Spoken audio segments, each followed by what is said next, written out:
வணக்கம். இது உங்கள் விஜயலட்சுமி கிச்சன். இன்றைக்கி சேனைக்கிழங்கில் வத்தல் எப்படி செய்கிறதுங்கிறத பார்க்க போகிறோம். இந்த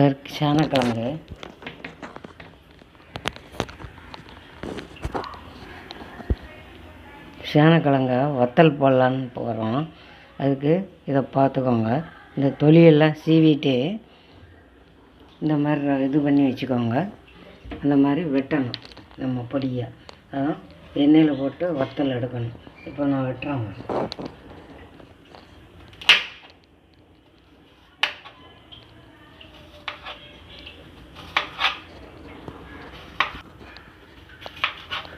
நைஸாக போட்டுக்கோங்க. அப்போ தான் வறுக்கிறதுக்கு நல்லாயிருக்கும். இல்லைன்னா கொஞ்சம் கட்டியாக போட்டிங்கன்னா எண்ணெய் ரொம்ப இருக்கும், கொஞ்சம் வேகிறதுக்கு நேரம் ஆகும். இப்போ இந்த மாதிரி வெட்டி வச்சுக்கோங்க நைஸாக. கொஞ்சம் ஈரப்பசம் இருக்கனால ஒரு அரை மணி நேரம் ஆனதும் எண்ணெயில் போட்டு எடுக்கலாம். இது சேனையை நறுக்கி வச்சாச்சு. இப்போ ஈரமே இல்லை பார்த்தீங்களா? அதனால் முதல்ல நீங்கள் வெட்டும்போது நல்லெண்ணெய் கையில் தேய்ச்சிக்கோங்க. இல்லைன்னா ஊறல் இருக்கும். ஒன்று ஊறல் இருக்காது கிழங்கு. இது கொஞ்சம் ஊறல் இருக்கும். நீங்கள் எண்ணெயை தேய்ச்சிக்கிட்டு வெட்டுங்க. இப்போ நான் அடுப்பை பற்ற வைக்கிறேன். அடுப்பை பற்ற வச்சு கடலெண்ணெயை ஊற்றிருக்கேன். காயட்டும் எண்ணெய். இப்போ எண்ணெய் காஞ்சிருச்சு. இந்த வத்தலை ரெண்டாக அதில் போடுங்க.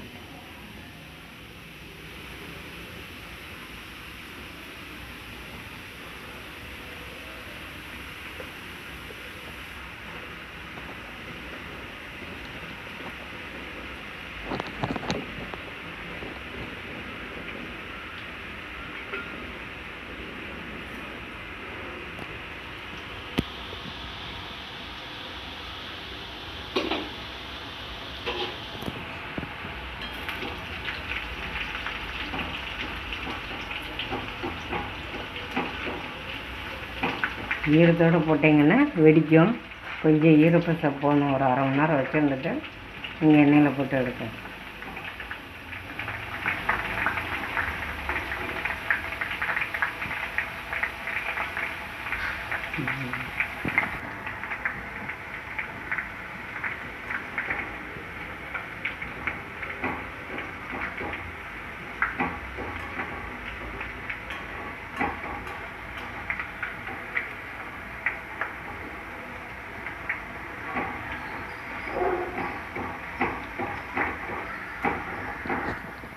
பொன் கலரில் வர தண்ணியும் கொஞ்சம் வறுக்கணும்.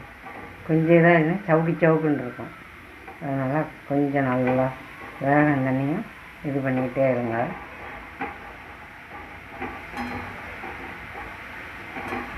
மறக்காமல் வெட்டும்போது எண்ணெயை மட்டும் தேய்ச்சிக்கோங்க. இல்லை ஊறல் இருக்கும்.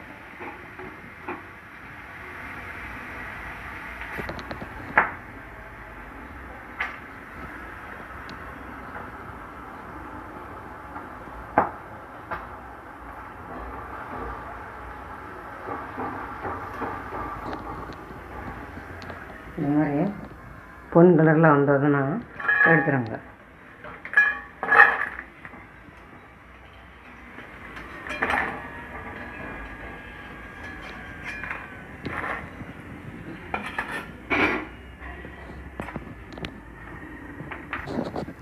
இது வறுத்து எடுத்ததும் ஒரு 1/4 டீஸ்பூனு மிளகு போட்டுக்கோங்க.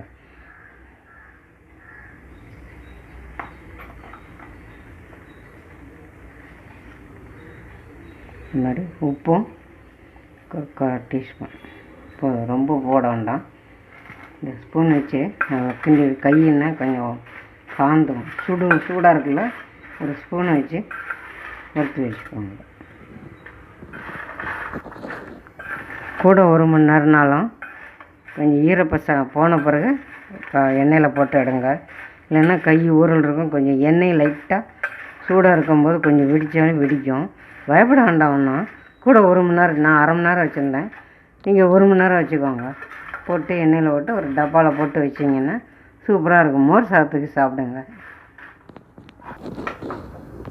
சேனைக்கிழங்கு அதில் வத்தல் எப்படி பண்ணுறதுங்கிறத பார்த்தோம். இந்த செய்முறை உங்களுக்கு பிடிச்சிருந்ததுன்னா லைக் பண்ணுங்கள். உங்கள் ஃப்ரெண்ட்ஸுக்கு ஷேர் பண்ணுங்கள். தேங்க்யூ.